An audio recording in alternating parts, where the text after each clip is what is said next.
Good afternoon, everyone, and welcome to the investiture of our esteemed colleague, Suja Thomas, as the Pierre and Sarah Pedersen Professor of Law. It's wonderful to see so many people, and this is a great turnout, so many friends, faculty, staff, and students here to celebrate this auspicious occasion. In particular, I would like to recognize Professor Thomas's husband, Scott Barr, there he is, her mother, Mariama Thomas, her sister, Betty Anthony, and her niece and nephew, Rena and Rajan Anthony. And we also have with us today another special guest from another part of campus, esteemed emeritus social scientist Ed Colleget. So thank you for joining us, Ed. Investitures are a long-established tradition in academia as a way to acknowledge and honor faculty members who, over the course of their careers, have shown exemplary achievement in their scholarship, teaching, and public engagement. Investiture as a named professor truly marks an outstanding academic accomplishment. And even though this tradition has been around for decades, if not centuries, most law schools with which I'm aware have not carried on this investiture ceremony tradition. But I have to say, it's one of the recurring events here at Illinois of which I am most proud and to which I look forward with the most excitement. In addition to celebrating our honorees and their family and friends, investitures provide an opportunity, of course, to honor and thank donors whose vision and generosity make events like this one possible. The Pierre and Sarah Pedersen Professorship in Law was created through a generous gift from one of our most esteemed and respected alums, supporters, and friends, Pierre Pedersen and his wife, Sarah. A native of Denmark, Pierre immigrated to the U.S. when he was a child.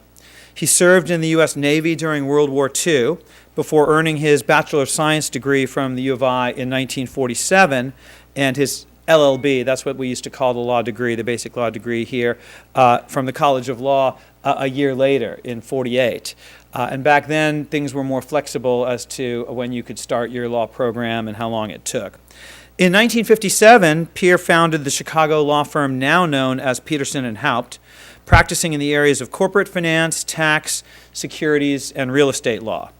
He was also a successful entrepreneur and investor, participating in the initial formation and capitalization of Blockbuster Video, Blue Rhino Corporation, Extended Stay America, and Spin Cycle, among other ventures.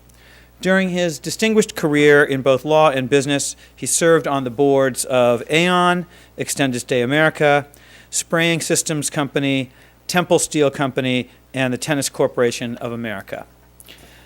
A devoted supporter of the University of Illinois, and in particular the College of Law, Pierre was a founding member of the college's Board of Visitors, serving as president from 1991 to 93, a member of the John Cribbett Society, and co-chair of the college's Agenda for Excellence campaign, as well as its Brilliant Futures campaign. With his wife, Sarah, who predeceased him, he funded a scholarship at the college. The college also named the Pierre and Sarah Pedersen Pavilion, the area outside, to which we'll adjourn after we get to hear from Suja. In honor and in recognition of his leadership and advocacy efforts on behalf of the college.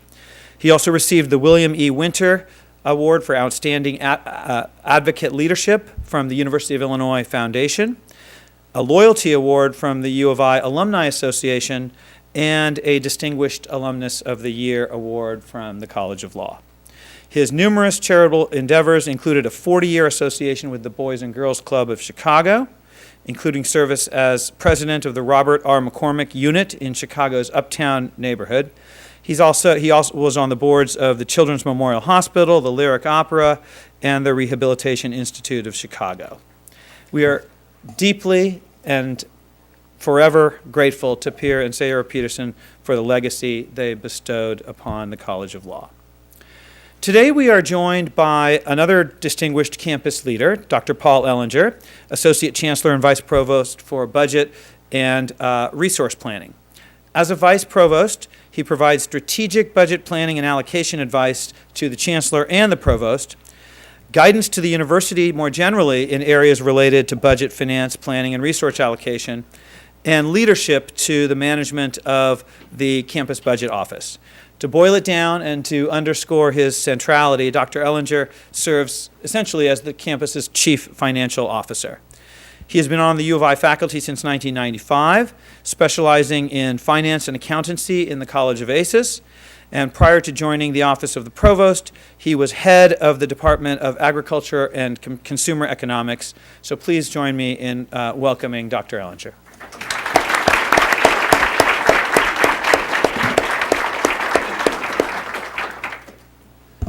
Thank you, Dean Amar. What a crowd. Appreciate everybody coming today. I've given this a few times for other colleges, and this is by far the best attendance and I guess that's a tribute to who we're honoring today. So appreciate everybody coming for this very, very special event. And I think it's another reminder of I think Dean Amar mentioned this, we don't celebrate these enough. We tend to honor these things and then we kind of go on to the next project. So sitting down, reflecting, and doing this, I think is a very important part of this project. So as representative of the Provost's Office, it's my privilege to offer congratulations on behalf of the Provost's Office and the campus community at large for this very distinguished honor. I usually have to talk about the budget, so this is really a refreshing time to talk about something else. It's just a wonderful thing to do and as well. So it's a very important moment for you in your career, and it's important for us to remember what a distinction it is to earn such an honor at Illinois. We have an international reputation for outstanding research, scholarship, and teaching amongst our faculty. And as a faculty member myself, I have a very sincere appreciation for these type of investments and these type of events. I used to say as department chair, there's the three most important things that we do, is hire good people, promote good people, and acknowledge and reward really good people. And obviously the College of Law has done that quite well when you also look at the endowments and the professorships that are identified on the back of the brochure today. That has to be the highest percentage of any college on campus in terms of endowed professorships relative to total. So you're doing something quite well there. Again, as these honors serve as a public opportunity to recognize excellence among our own academic faculty at Illinois, but they're also very clear reminders to the public at large and to other institutions how we value these type of things. These celebrations would not be possible without two specific things. One is outstanding faculty, and the other is very generous donors that acknowledge the investment and the generosity of these. Clearly, Suja exemplifies the first piece of this. Since I'm a few credits shy of my law degree, I'll leave some of the acknowledgments a little bit later to this, but my understanding is her work is really changing the way we think about the foundational aspects of our life, the legal system, the constitutions, and our rights as citizens. And I think we'll hear more about that in a little bit. The second piece of this is just her outstanding teaching. And my understanding is quite a few of her people in the room here are her students. And my understanding is she's a very gifted and enthusiastic teacher and someone that a lot of students have sung their praises and maybe represented by the people that are in the room today. I've also heard that you're a fellow marathon runner. Maybe you didn't know this was coming up, but this may be something that maybe kind of like the runner's high at the end, because you have something you worked really, really hard for, you trained really hard for, and this is maybe you'll get this little award here a little bit, and maybe a big medal to acknowledge us in that as well. But it's really something that may be synonymous to do that as well. Now I want to briefly talk about the individuals making this possible today. There are really no more visible examples of the impact of direct private investment in public universities than the support of chairs, professorships, and fellowship. Pierre and Sarah Pedersen have made a wonderful supporting faculty membership in investments in Suja. These gifts are permanent investments in people, and that's really, putting my budget hat back on, that is really important. These are things that last through time and are permanent investments in our faculty, in the best and brightest of what we do. And these are really transformational gifts, and they're ones that will carry the University of Illinois at Urbana-Champaign into the next century of achievement. These privately funded fellowships, professorships, and chairs allow us to the critical edge when it comes to recruiting new faculty, retaining great faculty like Suja, and we hope that she continues to call Illinois her home. Investitures are amazing events. Again, I think this is really a good acknowledgement of doing this. We need to sit back and acknowledge outstanding success, where we can reflect on the individuals who make Illinois a world-class university. Thank you all for being here, and thank you for inviting me to be part of this very important ceremony. So I'll turn it back to Vic.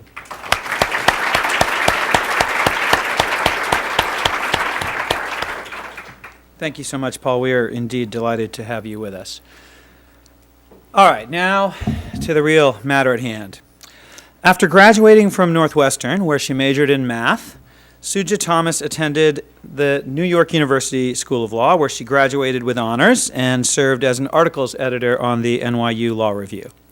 After finishing at NYU, she clerked for Federal District Judge John Grady in Chicago, and then practiced law in New York City at some of America's most storied law firms, including Cravath, Swaine & Moore and Weil, Gottschall & Manges.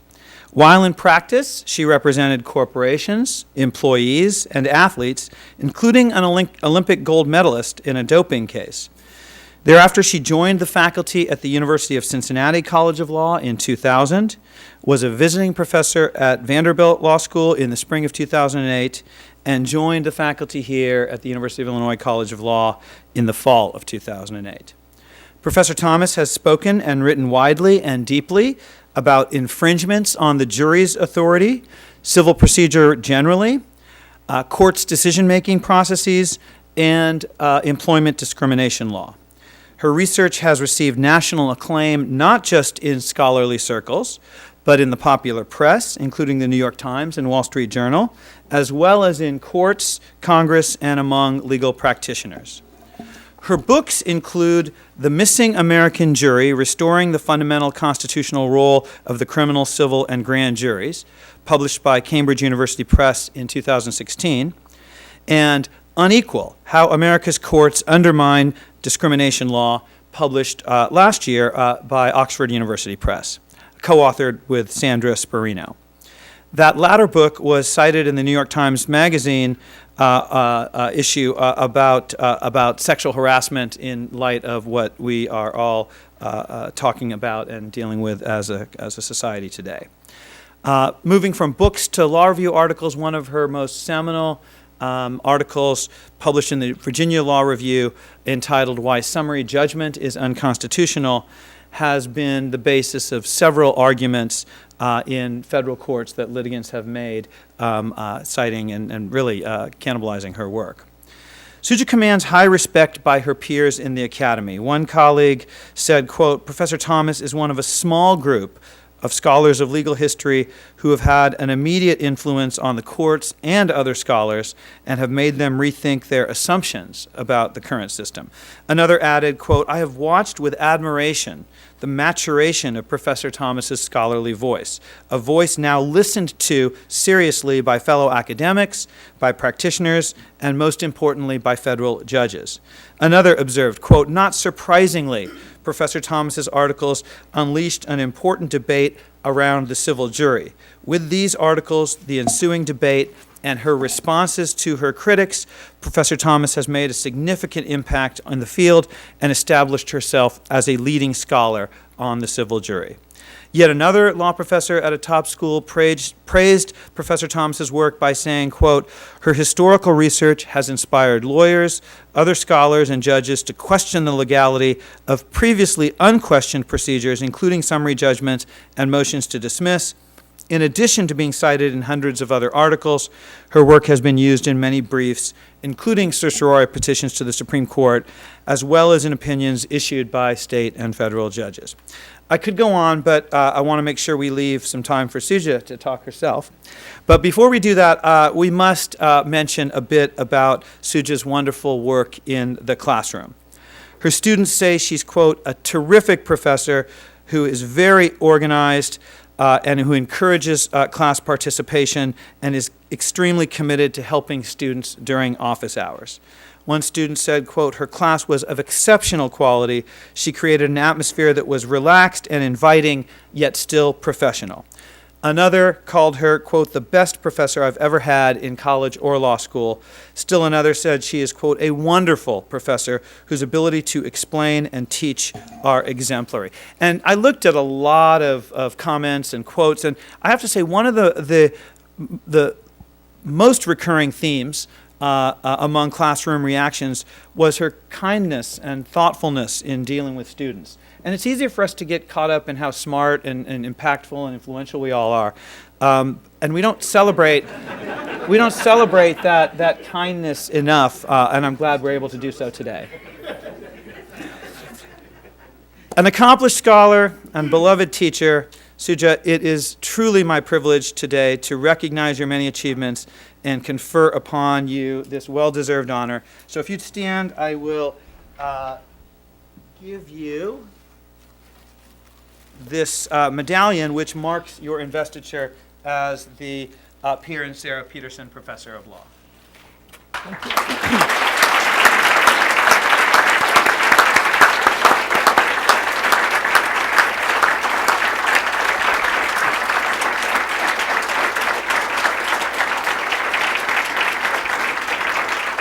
I give you Professor Suja Thomas. Thank you. So thank you, Dean Amar, for those kind comments, and thank you, Associate Chancellor and Vice Provost Ellinger, for your very thoughtful comments as well. And I want to thank everyone who's here for being here. It's really nice to see some students here, some familiar faces. It's really great to see my colleagues, both faculty and staff. I think Tina Lamb might be here, and she's my assistant. She's been amazing over the years, so I want to thank her as well. And finally, I want to thank my family for being here. My mom is here, my sister Betty, and her kids, Rena and Rajan, and my husband Scott, and a new family member, Ed Collegier. A couple of the Collegiers couldn't make it, but they're also family. A person who could not be here today is my father, A.G. Thomas. He passed away in 2005, and he would have been really happy to be here today, despite the fact that I'm not a doctor. He wanted 4 doctors. And the oldest, Betty, she's here. She's not a doctor. She's a teacher. Wonderful.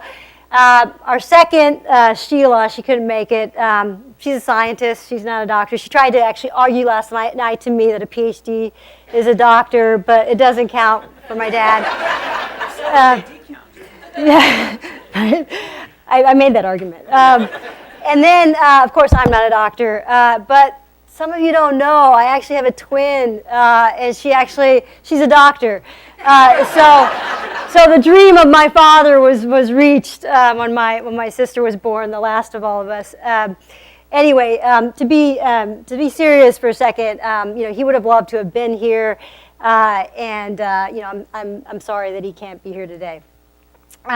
So in the time coming up to this investiture, I received a question from a student, and he said, what's an investiture all about? And one of the things that I said to him is it's kind of an acknowledgement of scholarship. And so I thought about maybe I should talk about scholarship today. And so I decided I was going to talk about why I do legal scholarship. And it can be somewhat controversial.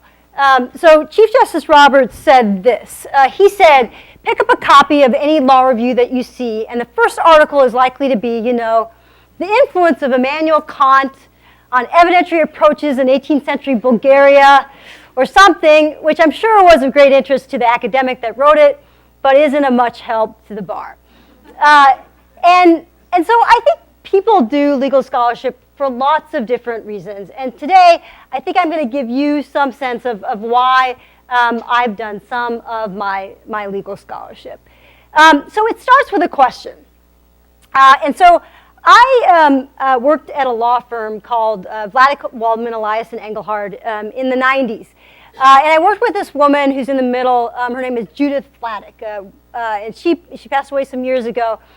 But she graduated from Columbia Law School in the 40s, and one of very few people who were women who graduated from Columbia at that time, had a very, very difficult a time getting a job, and she ultimately went to this law firm and led it, becoming a discrimination lawyer. And so that's me over there to her left as a young lawyer. And one of the first cases I got was this case that some of you who took civil procedure from me have heard about. We represented a guy named Doug McIntosh, and he accused his employer of discriminating against him by not promoting him. And so he started with a group of everyone who was with him was white, other than one other person who was African American. And everyone but him and the other African American were promoted. And so he complained about discrimination, and then when he complained about discrimination, he alleged that the employer retaliated against him for complaining about discrimination. So he brought a lawsuit with this firm's help, and we went to a jury trial. And just before the jury trial, we wanted to present evidence of the promotion rate of blacks versus whites. And in fact, the promotion rate of whites was quite a bit higher than the promotion rate of blacks. And so we had this great chart that we were going to present. But the employer said, this is going to be too prejudicial. And those of you who have taken evidence are thinking 403. And you're right. They used 403. And they said the probative value of the chart is substantially outweighed by its prejudicial effect. And so the chart was out. We didn't get to use the chart. So the jury tried the case, and the jury said, no discrimination, but we find that there was retaliation. And so when we actually got a chance to talk to the jury, actually the jury was only able to talk to us. The judge said we couldn't actually say anything to the jury. The jury said, where was the evidence of other African Americans in the promotion rates versus whites? And we couldn't say anything. But it was a really interesting moment for me because I realized that a judge could actually, by his decision or her decision, affect the outcome. Okay, so we ended up winning the retaliation claim. And so we received a back pay award and also an emotional distress award of over $219,000. Well, the employer said the maximum a reasonable jury could find is $20,000. You should get just $20,000 or take a new trial. And in fact, the judge agreed. The judge said, take $20,000 or take a new trial. Well, we ended up settling that case, but I was sort of left with this idea of, this didn't make sense to me. I thought, is this procedure of remittiture, the reduction of a jury verdict by a judge, being used more in civil rights cases like employment discrimination cases? That was one question that I was left with. The second question I was left with was, why is it that a judge can actually decide this issue after a jury has decided this issue? Okay. So some years later, I was working on a case at the same law firm where we represented a woman who was a professor at Columbia University. And so she was up for tenure, but she was denied tenure. And a couple of people at Columbia University who were Hindu and Indian, and she was Pakistani and Muslim, had a lot of authority at Columbia, and she was worried that they were going to get involved in her tenure decision. And so she warned about them being involved in the process. And despite that, Columbia actually had them involved in the process. And they made a couple of comments, including a Pakistani can't teach South Asian history. What do you think about working with a Pakistani? And so we had evidence like that for this case. And so we had discovery and we exchanged information. And then at that point in time, the employer said, I don't think a reasonable jury could find for your client. We're moving for what's called summary judgment. And so we presented the evidence in a paper form to the judge. And the judge said, no reasonable jury could find for your client summary judgment for Columbia University. We ended up settling that case, but I was again left with the idea, why is it the case that a judge can decide this case and not send the case to a jury? Okay, so you have a question, The second thing is investigate the question. And so I started looking at the issue related to the jury. And so the Seventh Amendment provides the civil jury trial right, and in it says, in suits at common law where the value in controversy shall exceed $20, the right of trial by jury shall be preserved, and no fact tried by a jury shall be otherwise re-examined in any court of the United States than according to the rules of the common law.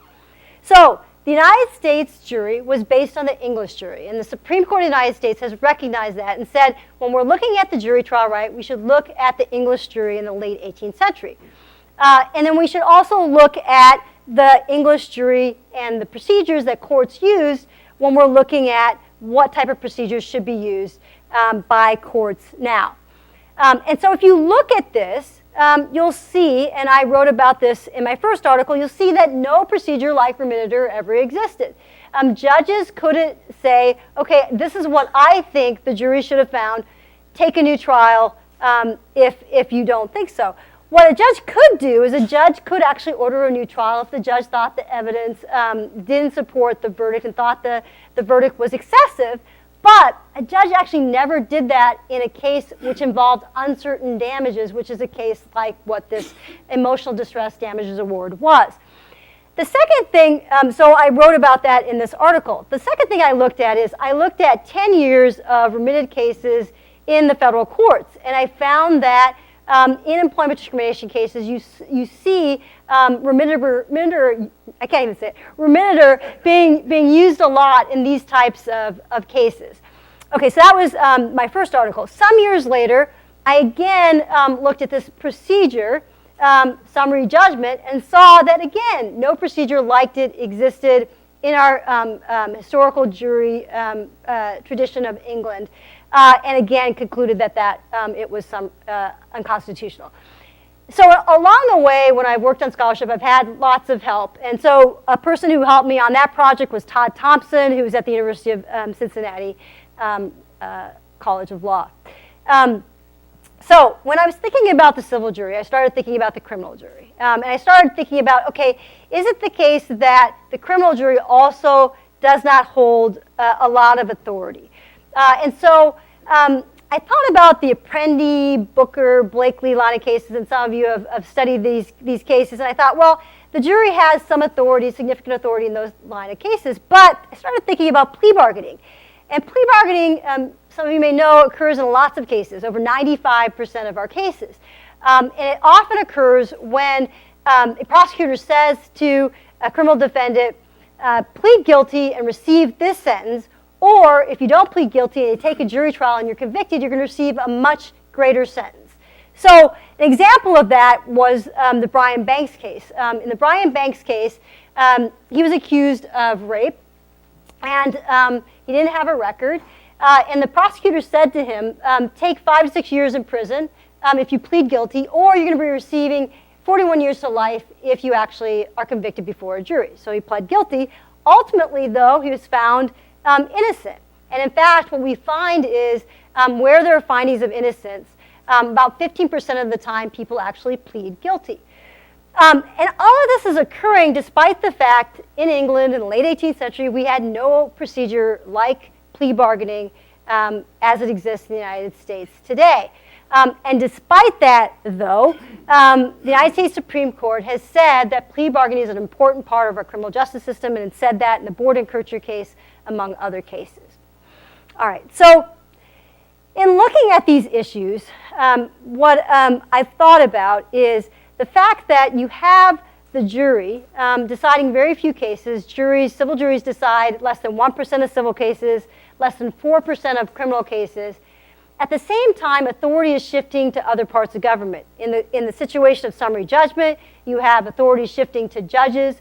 In a situation involving plea bargaining, you have authority shifting to, among others, prosecutors. And so you have the government thriving, the executive, the legislature, the judiciary thriving, but the jury, on the other hand, is not. And so I started to think about how we think about these other parts of government as parts of government as constitutional actors, but we really don't think of the jury in that same way. And so in my first book, Missing America Jury, I kind of talk about this. I talk about the English legal history, I talk about the founders, and I talk about how the jury should be considered a constitutional actor or effectively a branch of the government. So while I was working on this project, I started thinking about how in the employment discrimination cases that I'd worked on, that you see the use of summary judgment used a lot. And I started thinking about why is it the case that courts are dismissing employment discrimination cases on summary judgment. And so I decided to work on another project, and I enlisted a Cincinnati law professor who is actually an Illinois law grad, Sandra Sperino, to work on this project with me. And so what we saw all these different doctrines and inferences being used to dismiss employment discrimination cases. And we're going to actually talk about this more in April when she comes, and we'll talk about the book there. But I want to give you one example. So sexual harassment has been huge in the news. And a lot of times what people think is, okay, now that we have identified sexual harassment, we can just have the courts take care of it. But the problem is that the United States Supreme Court in a case called Meritor actually set up a standard that is very difficult to meet. The United States Supreme Court said you have to show severe or pervasive conduct that alters the working conditions for the employee and creates a hostile or abusive working environment. Well, the courts have actually made that very, very difficult to reach. And so let me give you an example that we use in the book. So we have a case where there was a man in a sheriff's department, and he was a supervisor over another employee. He actually lifted that employee over his head. He chased her around the office. He went into the bathroom and turned the lights on and off. He called her a frigid bitch. He used the word erection in relationship to her. And so many other things occurred. You had 16 instances over 4 years. And what the court said is that this doesn't reach the level of sexual harassment. Much of this involves horseplay.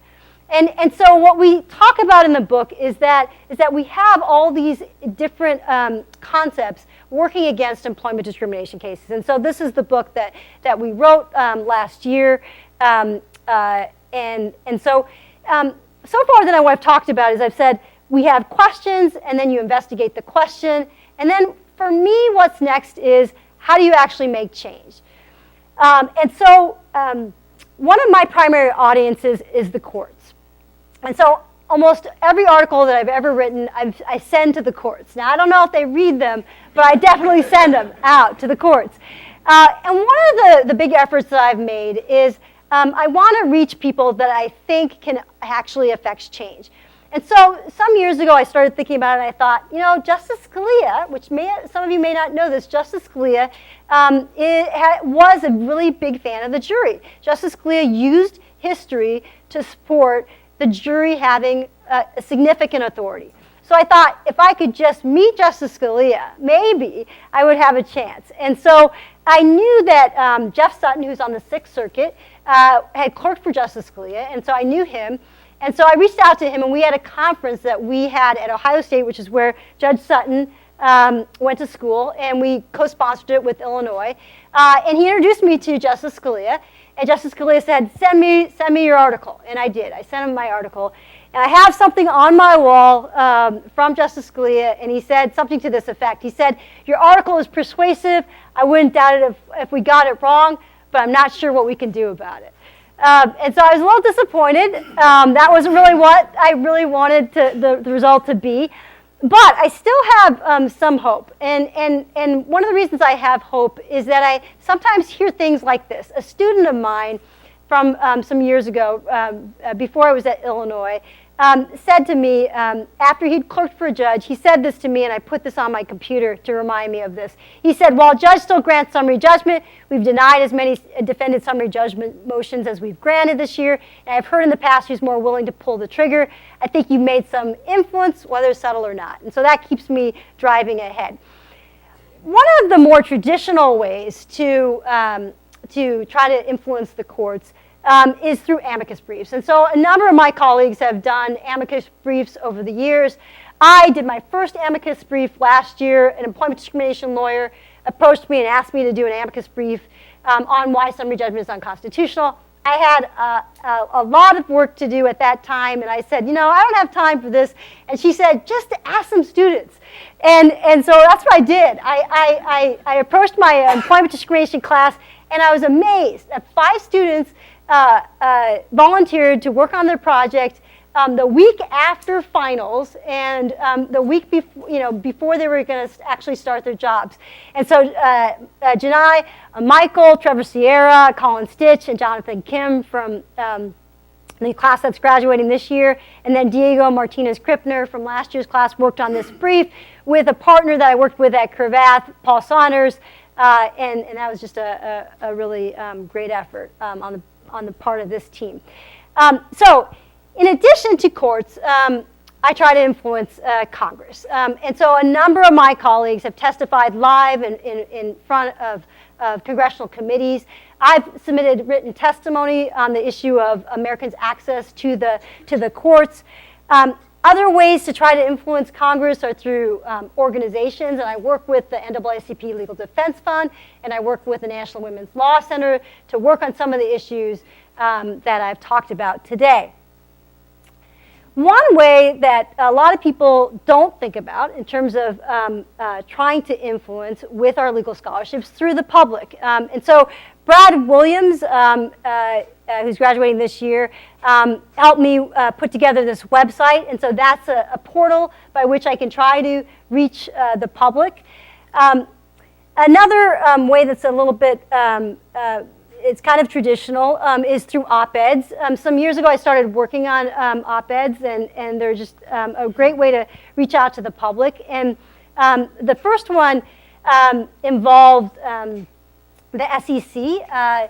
Some years ago, the Wall Street Journal had a series of articles about how Congress had allowed the SEC to shift cases from juries to itself to decide, and lo and behold, the SEC started to win more often. Mark Cuban actually had a case tried before a jury, an insider trading case, and he had won before the jury. And of course, he could have settled that case, but instead he decided to take the case to a jury, and he won. So I enlisted Mark Cuban to sign on to an op-ed with me, and so we published that in the New York Times. And then more recently, I've written a couple with my co-author and also the former general counsel of the EEOC in the Times and in the San Francisco Chronicle about the sexual harassment issue that I've talked about.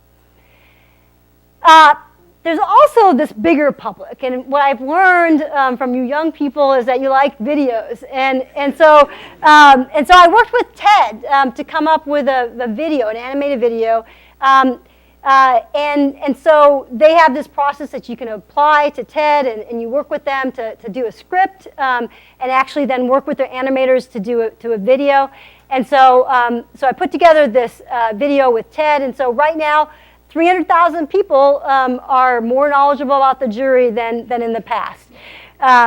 Okay, and then the thing I'm most excited about right now is a documentary project. So I'm working with on a documentary project with Matt Hartzell, who's right over here. And this came up some years ago. I realized that if I talk to people in the public, I realized people in the public didn't realize that the jury didn't decide many cases. And I thought, well, how am I going to get this idea out to the public? Because I actually think the public cares. And so I realized, with the food industry, we have all these food documentaries, and everyone's kind of like very knowledgeable about all the problems with food. And I thought, well, we could use one jury documentary. And so that's what I'm currently working on. So Matt and I have been doing a lot of interviews, and Matt's very talented, and he's helped put together this video that I'm going to show you right now. So it's about 4 minutes.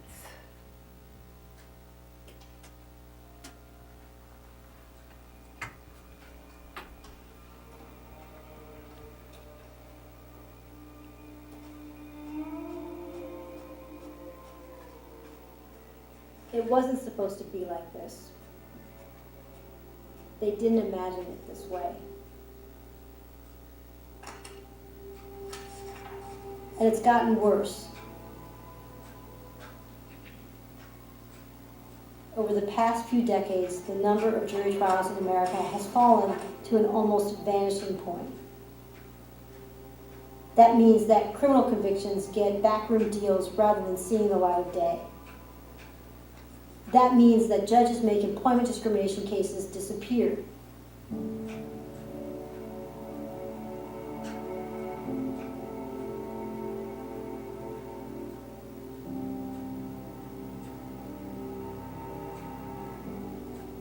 I'm Suja Thomas, a law professor trying to understand where our juries went. When I worked as a litigator, I had clients that got burned by the justice system. One had her case decided by a judge who thought that her claims of discrimination weren't valid enough. The judges were very trigger happy, and as sort of a way to maintain control over burgeoning dockets, that they would look for ways to flush employment discrimination cases, and that what the courts would do is that they would basically, stand in the role of the jury. I, who, again, highly educated and read all that, should not substitute myself for the jury that was selected by the lawyers from a veneer that makes up a pool of the peers, pretty much, of the litigants. I think that some judges will say that they feel like the law is very strict on what they can do.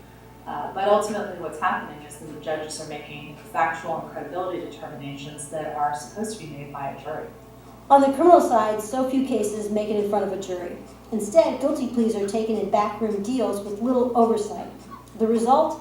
Rights are stripped away, and things have never been the same. I don't think that many policymakers or lawmakers have considered what it means for human rights and procedural rights, including enforcement of human rights and procedural rights, to get rid of trials. I think that a lot of criminal justice actors and legislators see the function of the criminal justice system as getting convictions against lawbreakers, and they forget the function of the trial, the public trial, in regulating the behavior of these closed institutions, police, investigative authorities. There's no other place where the behavior of these actors is scrutinized except in an open trial. And if it's a case in which it looks like the defendant might win, looks like he might be acquitted at trial, the prosecutor will make an especially coercive offer. I mean, you can find cases in which people facing life sentences if convicted at trial have entered deals where they plead guilty to misdemeanors. You go all the way from the top of the criminal code down to the bottom of the criminal code in order to get a guilty plea and avoid the risk of defeat at trial. As both of these declines were happening, trust in the system plummeted, and this distrust continues today.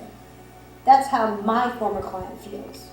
My thinking has evolved from seeing myself as sort of having been dealt a poor hand to somebody who now wonders whether the answer lies in sort of talking about correcting the system or sort of accepting the fact that there is sort of inbuilt, embedded exclusion and racism in this American system.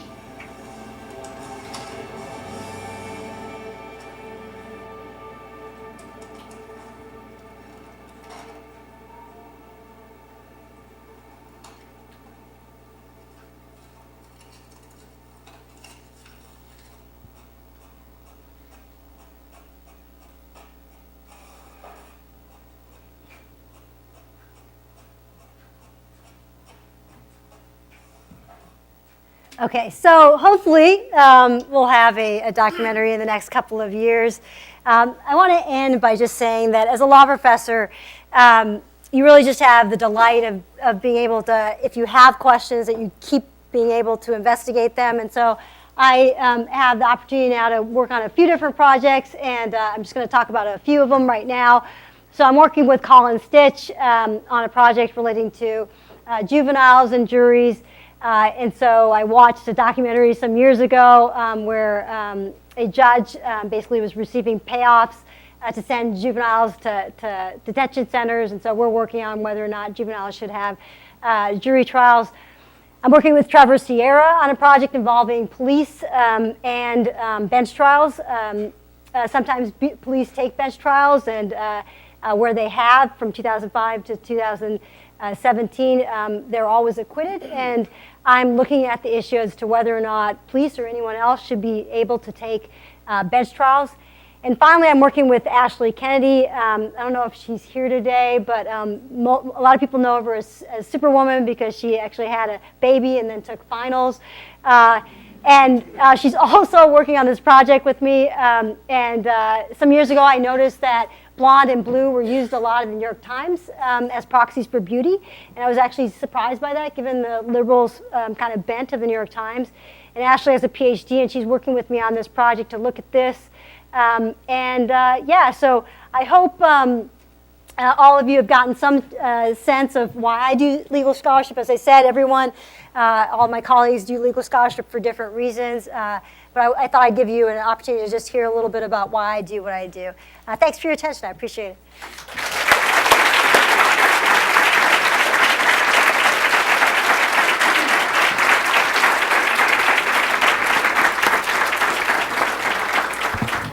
That was terrific, Suja, and inspirational in many ways. So we gratefully and proudly honor your work and look forward to celebrating your future contributions to the Academy, to the College of Law, and perhaps most importantly to society, as you just illustrated. So please join me once more in congratulating Professor Suja Thomas.